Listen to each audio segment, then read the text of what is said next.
দেখে দেখে পরীক্ষা দিচ্ছি, সেটা স্যার ম্যামরা আমাদেরকে দেখার জন্য হেল্প করেছে।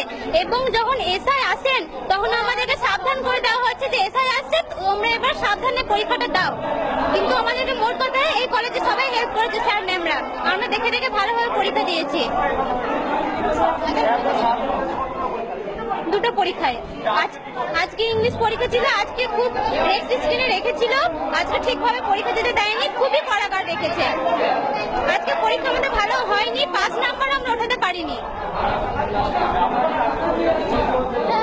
এখন আমরা তবু আমরা চাইছি আমাদেরকে আবার 3 ঘন্টা সময় দেওয়া হোক এবং আমরা আবার যেমনভাবে পরীক্ষা দিচ্ছিলাম দেখে দেখে সেইভাবে আবার পরীক্ষা দেব, সেইভাবে আজকে আমরা চাইছি। একটা সময় আমাদের পরীক্ষা শেষের টাইম, কিন্তু আবার আমরা চাই আবার আমাদের ফের 3 ঘন্টা টাইম দেওয়া হোক।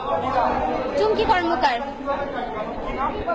কর্মকার, বীরভূম ডিএলএড কলেজ, চন্দ্রপুর।